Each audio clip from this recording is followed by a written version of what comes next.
Well, it's an absolute pleasure to welcome to the Australian Music Vault today, Jane Clifton. Welcome. Thank you, Jane.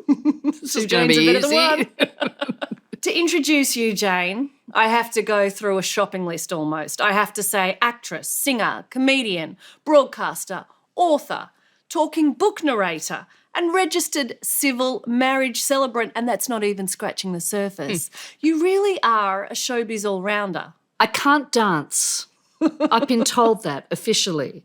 I can't dance. I have 2 left feet and I can't make money. But apart from that, I've got a whole bunch of stuff available. So not a bad innings for someone who's been in showbiz for 50 plus years, Jane Clifton. I'm never afraid of taking something on. I always just follow my interests, really. I've started painting recently. You didn't add that. Become a painter. I'm going to win the Archibald next year. But, you just try things and see, I suppose. Well, most people have seen you on TV or heard you on the radio, but not many would know that as far as public recognition is concerned, you first got your big break at the age of 7 on a BBC radio show called Housewives' Choice. In fact, your name was read out by the broadcaster. So your mother had rung up and requested a song for your birthday. Absolutely true. Well done. Yeah. What was that song? It was They're Changing Guards at Buckingham Palace. Christopher Robin went down with Alice. Well, I hope it's down with anyway. Yes, indeed. We were living in Germany at the time because British Army kid, we'll probably talk about that. But and Housewives' Choice was this program on the radio that was all over the British Army bases around the world. And it was my birthday. And, yeah, hearing my name on the radio, that was it. That was it? Yep. That ignited the spark? Absolutely. I mean, I was already a bit of a showbiz kid. My mother was an actress and a singer, so it was around the house already. Yeah. So what had your mother done? Anything of significant note as far as acting and singing? Well, because my dad was in the Army, in the British Army, and we travelled around a lot, the Army had a lot of – it was like when you join university and you join a club, there's all these different debating club and the chess club. In the Army, there were a whole lot of things you could do for the bored housewives. And my mother was an actress of some note. In fact, she did win an award when we were living in Germany as best actress in a production. And I used to go and see her in plays. And when I was, 10 and 11 and we were living back in Britain, I'd sell programs in the foyer. And so, yeah, she had the most incredible presence. I still have some photos of her in plays, and she was the business. And I also, she was a great singer, jazz singer, and I heard her on the radio in Germany when I was, I suppose, 9 or 10, singing with a groovy jazz trio. So it was around, it wasn't professional, and, she wasn't able to pursue it because she had 4 children and people didn't do that back then, I guess.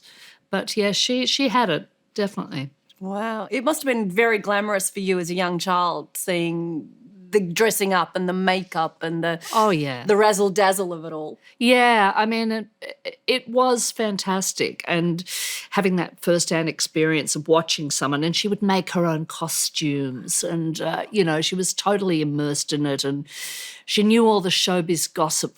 I don't know how, but she knew all the Hollywood gossip and everything. She loved that life, and our house was full of, Frank Sinatra and Ella Fitzgerald and all the shows, all the big musicals of the 50s, So, yeah, it was definitely in the air at home.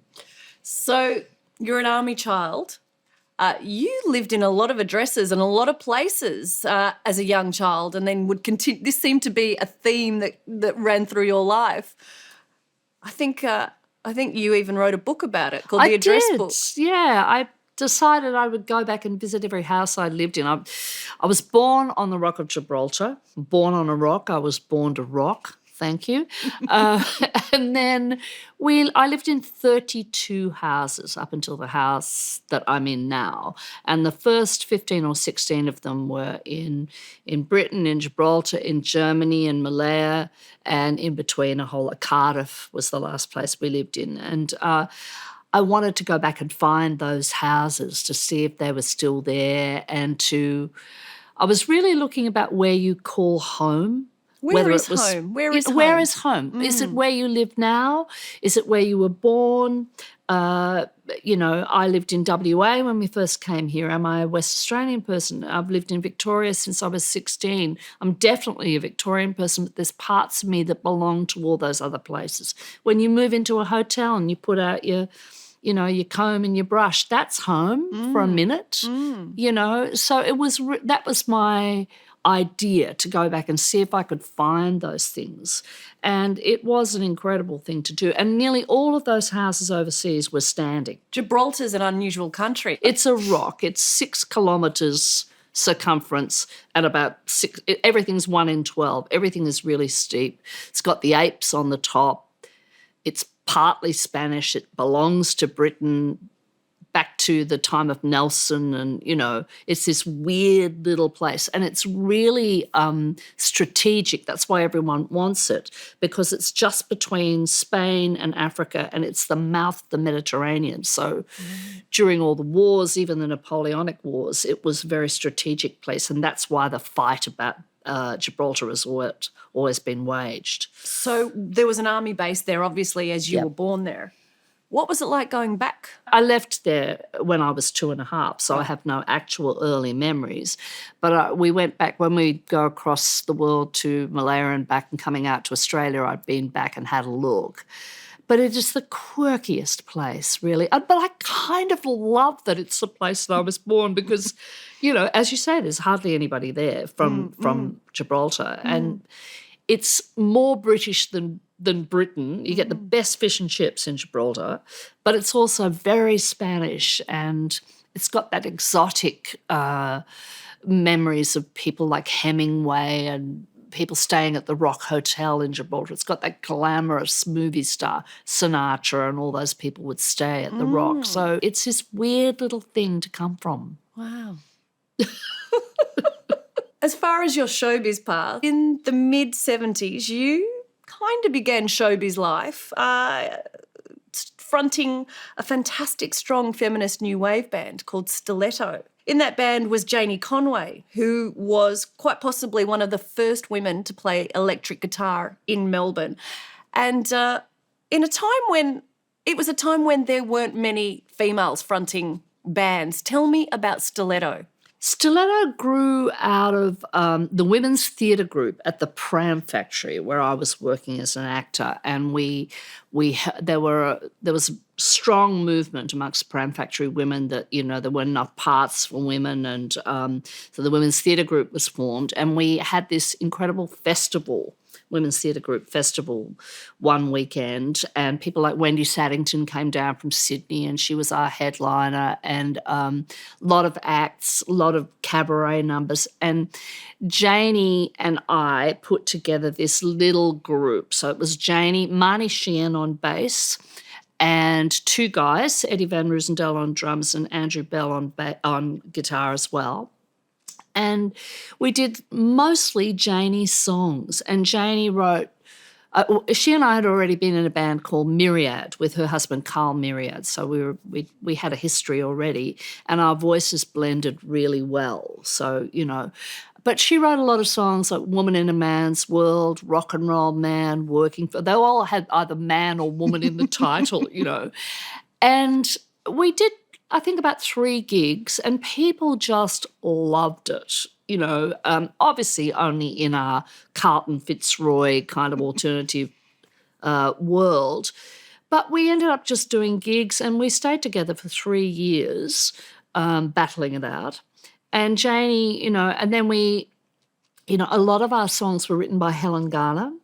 Wow. Nearly all our lyrics towards the end were written by her because Andrew Bell, our guitarist, shared a house with Helen, and we were all friends in that kind of monkey grip milieu that's been written about.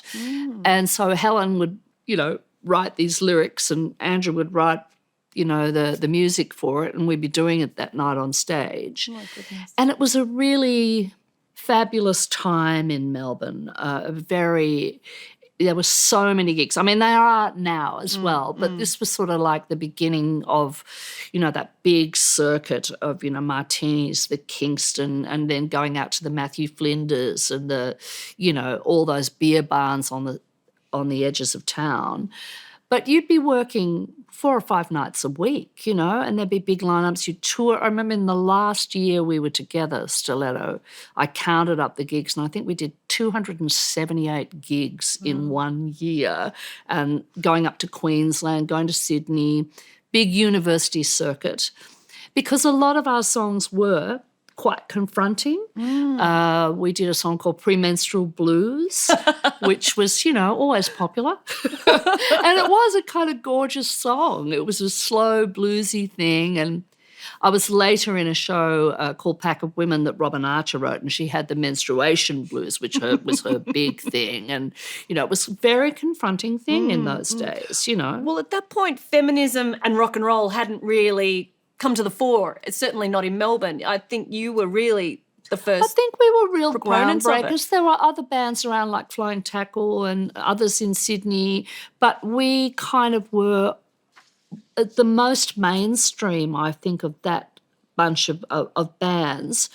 And, people always used to say, oh, you're an all-girl band. We go, no, actually we always was 3-2, and later when Chris Worrell joined us on guitar, it was 3 men and 3 women, but our lyrics were definitely predominantly about women and about sexual politics. I mean, we had a long song called Woman in Trouble, which was about how the wolf whistle will lead to rape. Oh, my goodness. And there was a long sort of rap thing in the middle where we would play the parts of guys goading women, and it was, again, quite confronting. We had a female bass player, Celeste Howden, joined us. And, she was incredibly musically brilliant. She came out of the conservatorium, in Melbourne, but she played the bass and she could produce records. But physically, she was not confronting, but women would ridicule her and give her the most incredibly hard time. And women were the worst critics rather than men they would be. So when we were in the beer barns, it was really tough for Celeste. And, we were dealing with that all the time. And even when we'd been together for a long time, Janie would still be asked, she'd be carrying her guitar case and walk into gigs and be asked, and she'd say, I'm in the band. Yeah, you're with the band. No, I'm in the band. And I am told on great authority that still happens. My friend Sally Ford, saxophone player, is continually asked when she's carrying her saxophone case. So, that's 30, 40 years ago, and things have changed in a lot of ways, and I love the way they've changed, but those things still happen. I remember early on when we got up to Sydney with Myriad, and Janie and I famously were we had gigs at Whiskey A Go Go, and we'd walk on, and Checkers in the Cross. And remember walking into the band room, and there was a sign above where we were walking, no women past this point. Are you serious? Big sign, like one of those, hazardous chemicals. No women past this point. And they were the sort of things that were around, and you had to be pretty tough to kind of deal with that. Wow. But we were on Countdown. We had records, so The YouTube footage I watched of Stiletto, it just looks like a lot of fun, but also very brash as well, and very, very out there for the time. Absolutely. And, it was an interesting time. At the beginning of it, we were kind of really, really popular in a lot of ways, and everyone loved the feminists. But then punk arrived in 1978, and all of that changed. So quite a lot of people who were supportive of us suddenly turned on us, because punk was very much a bloke's thing. Right. Unless you were, I won't say what I usually say, but, unless you were, Susie and the Banshees or someone like that. It was that weird gap between pub rock in Melbourne that's been heavily written about, then punk, and then you get bands like the Pretenders and the Motels, and it's more acceptable that women are in new wave bands. But in that weird little thing in the middle, we were sort of caught in the crossfire a bit, so that we then tried to be a punk band. We try and do songs that were really not the way we normally played, and it was a bad fit. I remember the seminal night at Largs Pier in Adelaide, where Blondie was in town, was doing a tour of Australia. So it was 78, I think. And she was in a band called the Stilettos when she first started out. And she'd heard about us, and she came to see us at Largs Pier. So we were playing to an audience looking that way because she was singing over there, And Radio Birdman were in the audience as well, and they were heckling us and saying we were terrible, and they'd been our friends up until this point, but they were kind of impressing her. So it was this kind of weird moment in time where, and I think that's what did for us eventually, that we couldn't make that change. I think if we'd have hung in there and then a couple of years later it was more acceptable what we were doing, or, there were more people overseas that people could relate us to, because you've always got to relate us to someone overseas, we would have been okay.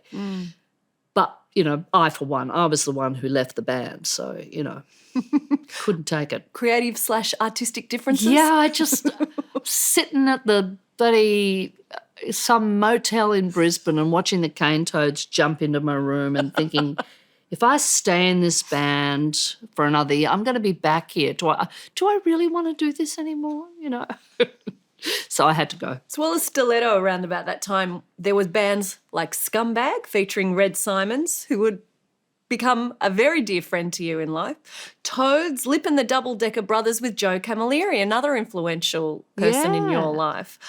You mentioned Carlton being the epicentre of everything countercultural and creative. Was that really how it was? I think so. I think, we can take it back to, I'm a great believer, a proponent of the idea that we don't have any statues in this town to artists, people who have changed the face of the town. And I would like a statue of John Pinder on the corner of Smith Street, Collingwood, because he started the Last Laugh Theatre Restaurant, which created, really, there's a direct line to the International Comedy Festival. Changed the face of comedy in this country single-handedly. Well, maybe with a bit of help. And Betty Burstall, who started La Mama, I would like a statue of her either outside La Mama or on the corner of Lygon Street, because that little centre of La Mama was where all the students came from Melbourne Uni and us from Monash, and it changed the suburb. It had been, an Italian fabulous, and we all came for the cappuccino and the cheap meals and rents. But culturally, it changed the city, and out of La Mama you get the Pram Factory. At the same time, you've got Croft Television Productions. You've got, the birth of Australian film industry with all those actors that started at La Mama. And when we all moved around the corner to the Pram Factory, we had concerts there. It was kind of like a little arts centre. There were artists of every discipline that moved around that centre, which, again, has been heavily documented in Helen's book, in Monkey Grip. It was a very vibrant time and a very exciting time to be around, and just, the luck of the draw that you were there, not planned. You once said heroin changed everything when it hit the scene in 1976. Why was that? Well, we all lived in those collective houses around, they're called share houses, collective houses around Fitzroy and Carlton, and nobody ever left their door. Nobody ever locked their door. We had, food co-ops. It was a very kind of hippie, love and peace and happiness, and people did smoke a lot of pot, and people were taking acid and stuff. But when heroin came in, it brought with it crime as well. So there were a lot of crims that hung around the Pram Factory as well, attracted to its buzz. So, you'd look out in the audience and there would be people that were known criminals and everyone started locking their doors. So many of my albums that I had were stolen and went into someone's arm. It was a complete change of face. And there was an edge to it that found its way into every part of the arts as well. I mentioned Red Simons. After Scumbag, he, of course, was in Skyhooks, and Skyhooks were one of the first bands to play colour countdown when colour was introduced on the ABC. What was it like seeing your dear friend rise to prominence so very quickly in that band? We never forgave him for leaving Scumbag to go into be this terrible band called Skyhooks. And we were all really close friends. So he also was involved at La Mama and was in plays at the Pram Factory, and he and his partner Jenny Keith, who went on to be the head of publishing at Mushroom Music and was, a seminal figure, they were like this power couple, it's not power couple, artistically power couple around which we all percolated. So Scumbag was kind of a low-life early version, and off he went. And it was interesting to see him catapult into that life. I mean, I, for a short time, was a roadie for Skyhooks over it because I did their lights for a little while early on. I just happened to be in Perth in 1974 when the record broke and they were playing in all these gigs, so I was operating the spotlight.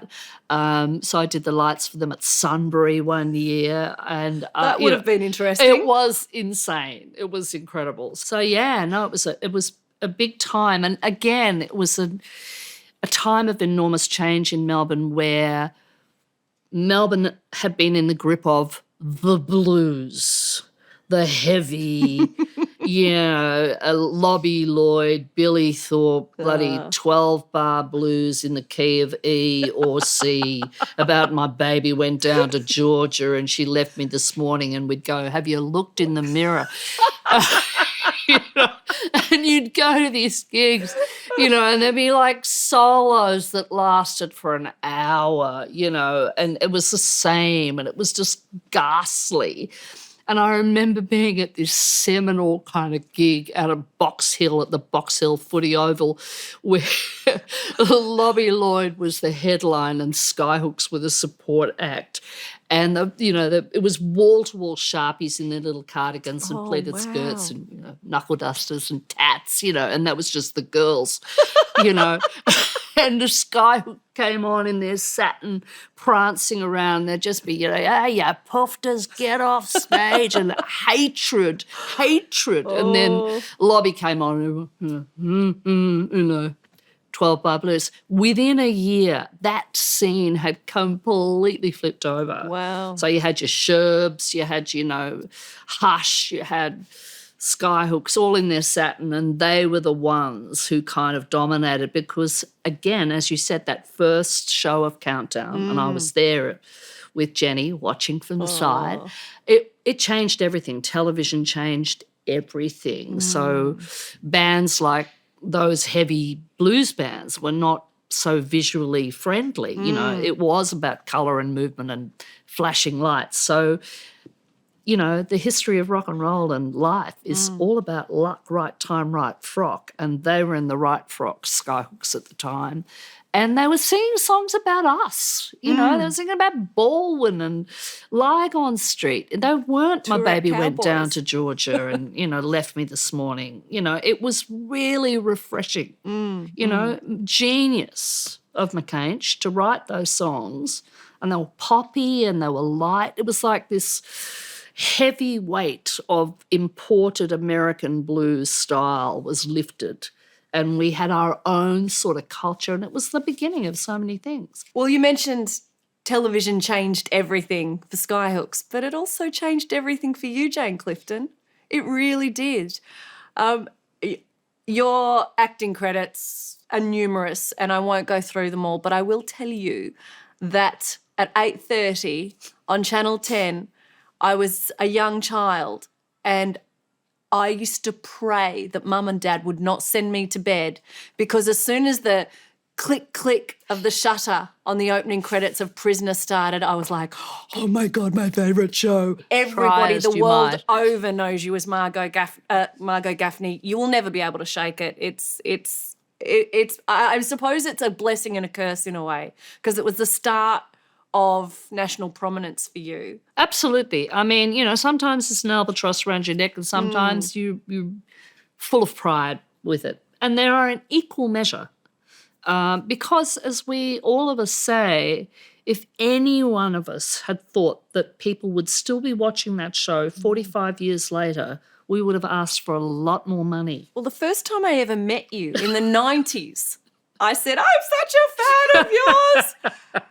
And you Was went, I mean to you? Dear, if they had have paid us the money that they should have paid us, I would be rich now. That was my first interaction with you at the ABC in the 90s. I'm sorry, Jane. It's okay. Such a cow. It's a phrase you use often. You wish that you were paid more money. But you didn't know, did you? None of us did. And you were happy to have work at that time. Happy to be working. God knows I bought a second-hand fridge, you know, for $200. And you just did. Every job you did was the same. And in those days, there weren't overseas sales. I think the first people were the young doctors or the young and the rest. I can't remember what they're called. Anyway, Australian shows were starting to, and then we hit that. But it was long after we realised that there would be repeats, and there would be repeats overseas, and that most of Britain and the world, and people in New York and, you know, America were watching us all around the world. And, you know, that changed the face of television. So incredibly. And the great thing about Prisoner was that it was set in a jail, which is the classic, you know, locked room situation, but they were domestic stories. They were stories of people's family life. You know, Val Lehman's character, B. Smith, was in there for murdering a husband. It wasn't like she was a serial killer out on a spree. It was a domestic violence situation. Most people ended up there because of, you know, lack of money, or they lost their kids or whatever. It was an incredible spectrum. And yes, it was predominantly about women, but there were men's stories in it as well. So you could see the appeal of it. People loved it, like you did. Most of them watched it from behind the kitchen door. Yeah. Or, you know, taxi drivers would say they loved it. My wife watches it. Yeah, really? Yeah. Can you pinpoint when you knew you were nationally famous from that show? Did things change automatically as soon as you'd been on TV? It was gradual because I wasn't in it full time. Like, I wasn't a 26-week contract girl. I was in for 2 months, out for 3 weeks, in for 6 weeks, out. And I was in rock and roll bands and working at the Last Laugh at the same time. So my days would consist of, you know, shooting from 6 o'clock in the morning out at Nunawading, coming back to the Last Laugh and comparing the brass band until 11:30, then going off to the Aberdeen Hotel to sing with the Nighthawks. That was the kind of life I was living. So it was a good life. It was crazy. But there was fame is delayed, always delayed. So it took a little while for it to catch up with me, and, you know, didn't change me. Let's talk about Countdown again, because you got to host Countdown with co-host with Joe Camilleri. I was just about to say host Countdown with Joe Camilleri, co-host with Joe Camilleri. Yeah, and girls were never allowed to host on their own. I'm sorry. This was the 80s, wasn't it? Yeah. So let's talk about Taxi Mary. Now, as a song, it's unusual for so many reasons. It's quirky. At the time, there was Blondie Rapture, there was the Sugar Hill Gang, Rapper's Delight, and there was Jo Jo Zep and the Falcons with an uncredited Jane Clifton, so you weren't even credited on the actual record, with Taxi Mary. How did that come about? Well, as you mentioned, Top 10 single too. Yeah, top 10, absolutely. 10. Yeah. Joe and I, years before, in 1970, we'd been living the Double Decker Brothers together, and we stayed friends all the way through. So what was the Double Decker Brothers? Well, it was a kind of mixture of Captain Beefheart, Frank Zappa. It was a 12-piece band that played at the TF Much ballrooms in Fitzroy. There were, two saxophones, piano, and 3 girls, the Lipettes. And I was a Lipette in Lip and the Double Decker Brothers. Ooh. Yeah, I love being an et. and we'd sing these ridiculous songs like Clouds Are a Funny Thing and Fingernail Footprints. It was very much of its hippie time, of that kind of, Country Joe and the Fish and that Woodstock sort of feel of big bands. But it was a melding of jazz and rock and roll. Right. And sometimes we have Eric Grabman, who was later on in Bleeding Hearts, playing violin with us. And so it was like, those Eric Dolphy and Company Cane, all those bands. So Joe and I had stayed friends over the years, and I was a massive fan of the Falcons, used to go to all their gigs and heckle when they'd sing songs like The Girl Across the Street Just Turned 18. Oh, jeez. Poor Gary Young, he got a hard time from us. But then I was in Prisoner, and Joe called me up, and Peter Solly was producing that record, Char, which was a different record for Joe. It was like his Kid Creole and the Coconuts phase. And he had that song, and he wanted someone to come and sing on this track. And so I went into, where were we, Richmond Recorders or something, and did that. And it is what it is. It was, and then Richard Lowenstein, I think, shot the fabulous film clip at Ormond Hall in in Paran. And I reckon it was probably one of the first raps. I think you're right. Raps In Australia, certainly. Yeah, absolutely. And it was so quirky. Yeah. And on the back of that, I basically left Prisoner to go on tour with Jo Jo Zep. And we toured for 6 months with that big 12-piece band. It was like history repeating itself from the Double Decker Brothers. And we toured Australia for 6 months with, 3 horns, piano, bass, drums, percussion, Ray Pereira on percussion, the guy who went on to be Animal on Hey Hey, Des McKenna on the drums, and Jeffrey Burston, who I still work with. And it was just this massive, fabulous, I had the greatest time I've ever had in show business. Wow. It was not my band, but we had a hit single, and I sang on about 2 or 3 other songs, and got paid $200 a week, no problems, and we toured. And I met the person that I'm still with 40 years later. You fell in love, Jane? Yes, I did. Saxophone player, number 2. So, good time. My favourite memory of show business is that time. Do you remember the rap in Taxi Mary? I do. Would you like to? Do you want me to say it to you? Yeah. Don't be such a nasty boy. You want to squeeze me tight and call me honey. Count it out now, one by Count one. it out now, one by one. Don't let the bubble burst. Don't let the bubble. When that was a hard transition live. You go, don't let the bubble burst. When love. It was hard to do. That's why I had a second singer. Was that your sister in the clip too, by the way? It is my sister Sally Your Freud younger in sister? the clip. Yeah, pretending to sing along with me and playing the maracas. Well, interestingly, your sister would marry rock royalty in the form of James Freud from the Models. Freud, the late great. Late great James Freud, who would become your brother-in-law. Yeah, indeed. Were you very close to James? We were, when they were first together, our families were very close together. Our kids grew up at the same time. And but then he had some pretty troubled times that were quite challenging. We weren't always friends, he and I, I'll be honest. But, and it was difficult with me and my sister. And it was incredibly tragic, his end. But, we're good now, Sally and I. But, he was an extraordinarily talented boy. He wrote some incredible hits, and he was a great player. But he had his demons, rock and roll demons. Yeah, hard. After Taxi Mary, one of my favourite singles ever, and I have told you this before, Jane Clifton, 1984, you released on Mushroom Records Girl on the Wall, which your dear friend, again, Joe Camilleri, produced.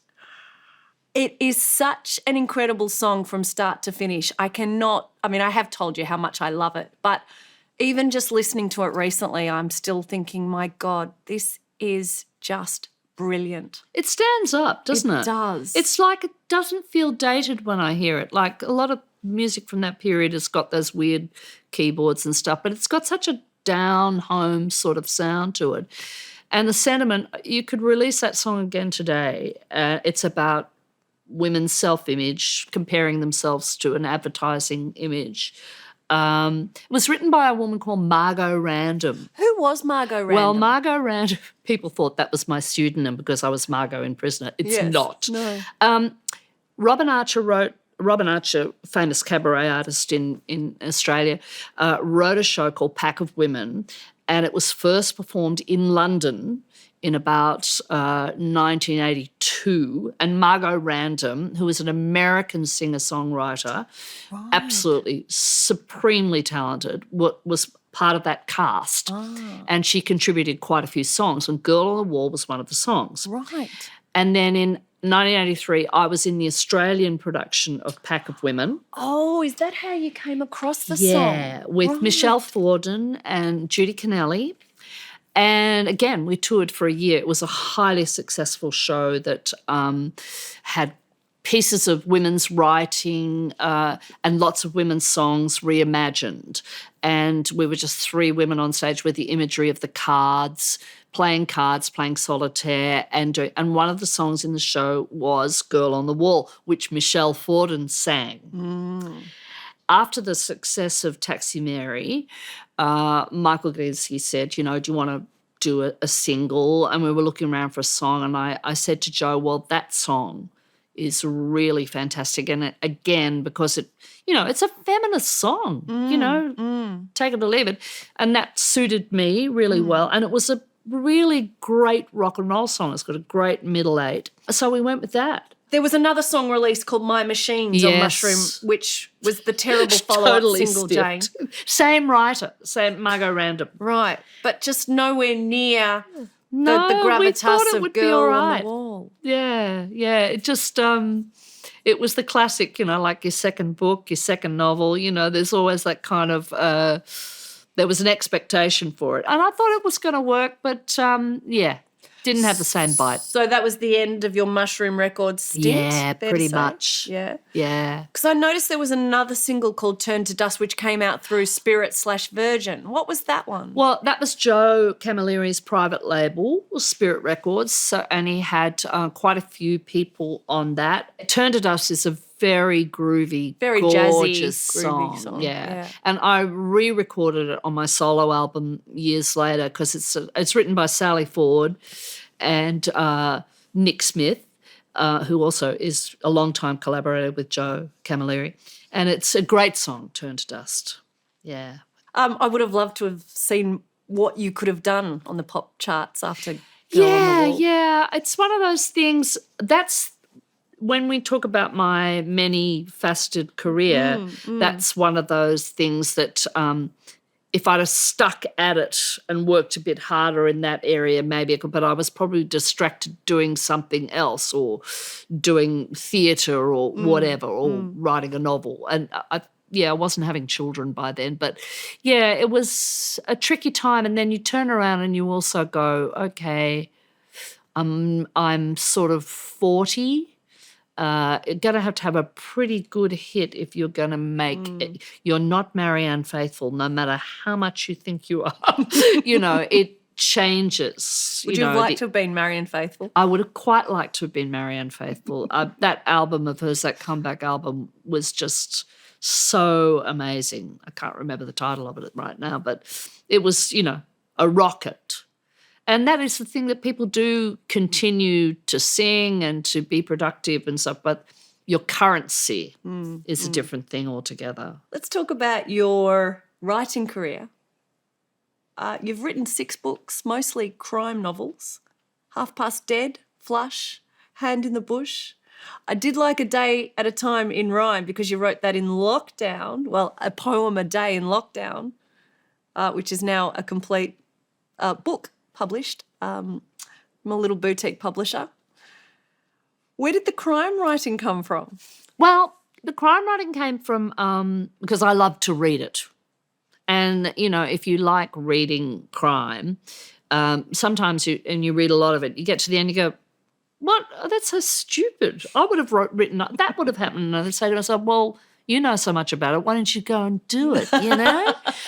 And I'd never been a person who wrote short stories or tried to write a novel or anything. I just did it as I do most things just to see. And you strike me, Jane Clifton, as someone who tries anything and everything because you can. Well, not because you can, because you might. Okay. You know what I mean? You just sort of think, I really wrote it to entertain myself. Right. And the first book of Half Past Dead, which comes from a song by the band. Of course. Pulled into Nazareth, was feeling about half past dead. And so it's this story. Anyway, I started writing it, and it was like I had an idea about a woman who got a crush on someone at work, and long story short, she goes and sleeps with him and has the worst night of sex in her life outside marriage and wakes up in the morning and wants to go home, and she goes downstairs and he's dead in the hallway. And what is she going to do? Call the cops? I don't think so. What's going to happen to her life? So I'm writing. And it was, you know, my kids were probably like your kids. They were about 5 and 9 or whatever. They were young. And so I had the glass of bread and I was writing, and I looked at it the next day and there were 26 pages of longhand. And I thought, I just want to keep going with this. And I did. I just kept going with it. And then every time I'd go back to it, I'd get another job. So it was like this lucky charm. So every time I'd go to write, the phone would ring and I'd have a job and I couldn't do it. Eventually the jobs ran out. I would drop the kids at school every day and I'd go to the library at Moonee Ponds and I'd write till 1 o'clock and then go home and do the housework. And I wrote every day like that until I got it done. And all the time through, and I say this when I go and talk about writing, I was entertaining myself. If I was finding it funny or if I was finding it interesting or amusing, then that was enough. I really didn't think it would be published. So, you know, I got it published with Text Publishing. I was very lucky. And then I had to write another one, which wasn't as easy, you know. So, yeah, I've written the 3 crime novels. I've actually written 4, but one of them's not published. Oh. I wrote the memoir, The Address Book. Yes, you did. Of going to visit the houses, which was published by Penguin. And you mentioned A Day at a Time in Rhyme. I actually wrote it in 2018. Is I that just right? decided that I would write a poem a day. I'd been to Ireland. I was surrounded by poets. I started writing poetry. And I kept going with it. And at the end, there were these 365 short poems, and I had it published by an independent publisher. And I always wanted to perform them, but I'm far too old to be a poetry slammer, and I don't actually like that sort of event either. But I wanted to perform them, so I cut them down to about 40 poems, an hour, and turned it into a show, which was on at La Mama in 2022. And next year we will tour it around country Victoria. It's got the same title, and that was really fantastic to create 2 things out of that. So it's just me with a couch and slides and, you know, a glass of wine. And it's like a monologue, an hour monologue, but of poems. Can you do one for us now? Can't really recite one. Oh, I could give you a tiny bit if I remember it all. It's called Grumpelstiltskin. Great title. Repress the grump. Refuse to be predictable in discontented rage at how things change and how they stay the same in that time-honoured game of old. there's more to it than that. And I'm in the middle of writing a memoir at the moment about being a celebrant. This is, of course, your most recent job role. Yes. It's my proper job. You're perfect for that job because it combines so many areas of your talent. You meet people, then you write a beautiful story about how they met and how they fell in love. Yep. But then you get to perform it, Jane. Yeah. And you do that so brilliantly. The reason I do thank you very much is because I'm already a performer, so I don't need to be the focus of the attention. You know, my other part of the job is being a funeral celebrant too, and that is such a beautiful job. I love being able to help a family, to let them know that they can do whatever they like, that there are no rules, and just give them a few suggestions of how they could structure that. I'm like a glorified MC, and I love the work. It's a beautiful thing to do. So I'm trying to write about that. This book is, you know, a collection of those stories and one's attitude, our desire for ritual and solemnising moments, you know, in our lives and how we're all drawn to that and how important it is. So, that's coming. What's been the most lucrative moment in your career, do you think? Being a celebrant. Yeah? Really, that's the regular money. Wow. Oh, no, look, the most money I ever made in 1 year was being a high-paid fashion model for Suzanne. Are you serious? One of the really successful shows I was in was Mum's the Word, which was 6 women on stage talking about being a mother, and monologues one at a time. Denise Scott was in it, Tracy Harvey, Carmelina de Guillermo and me, and it ran for a year at the Athenaeum and then toured. And Carmelina was friends with someone in an advertising agency. So Carmelina, Tracy Harvey and I wrote some little sketches, little ads, because we were asked to by this company, about This Goes With That at Suzanne. And we were their pin-up girls for, where was it? It must have been in the 1990s or something. Anyway, we got paid $50,000 each. Wow. For 6 months, and then another $50,000 for the ads on television, the point-of-sale photographs, the brochures. That is the most money I have ever made. Did you buy anything significant with that money? I bought a car. Bought a car? I bought an $8,000 Volvo, which I smashed in about a week, but it was the most expensive car I'd ever had in my life. It was very nice. And I also financed my solo CD. Which was The Marriage of Style, which I started. I thought, I'm going to record this album. And James Black, who you Famous would know name, from Rock yes. Quiz and many other things, Mondo Rock, was going to be my producer, and was just going to be a quick thing. And we went around to a whole lot of writers. Eric McCusker, Paul Kelly gave me a song that he hadn't recorded. Sally Ford had some on it. Renee was on a demo of one of them. Renee Gayer? Yeah. So it's this beautiful catalogue of all original Australian songs, Turned to Dust, redone on it. And I knew I was going to finance it with the money from the Suzanne ads. And then it just spun out, and it ended up taking 3 years to do it. And James was always busy, or I was sick or something like that. But that financed that. So a car and a record. Car and a record. Which isn't too bad. Just going back to watching your mother get ready to perform in showbiz, did your mother ever get to see you perform? Yes, she did. My mother came and saw me, and I was in the Monash Players out at Monash, because I did go to university, and she saw me in a production of The Balcony by Jean Genet, and she said to me afterwards, darling, have you ever thought about being, you just haven't got it. I would think about being a stage manager or something like that. You just don't have it. Which was the worst thing she could have said to me, not only because it was cruel, but also because I've spent the rest of my life trying to prove her wrong, trying to, win my mother's approval, who died shortly later, so she never got to see what I was going to do with my life. So that was tricky. So whenever my kids showed any spark of interest in show, I bought them the tights. I sent them to the lessons.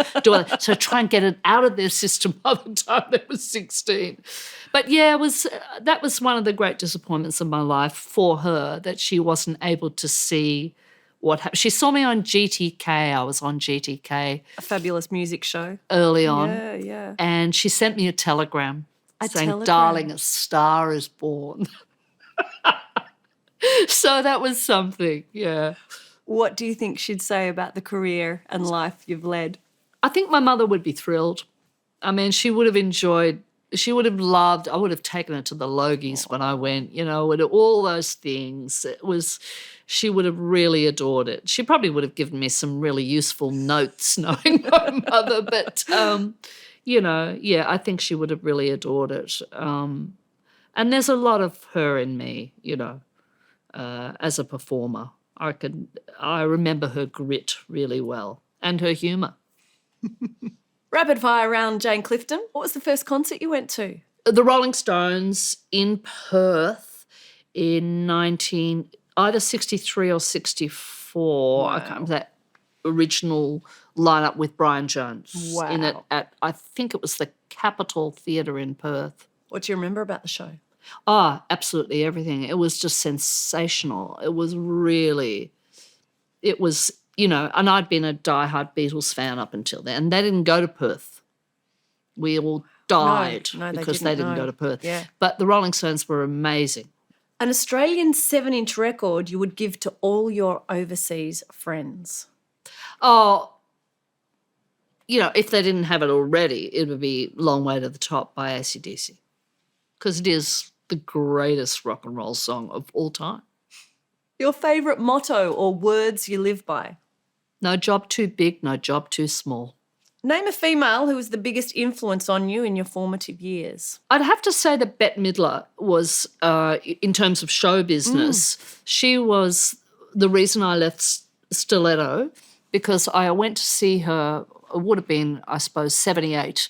And in those days at Festival Hall, you could walk into sound check, and I'd go down regularly on my bike and just watch people sound checking. Amazing. I remember watching her sound checking, and she'd go, "Oh, I need to check on my gold stocks." And you'd hear all these great things that you'd never hear in the show.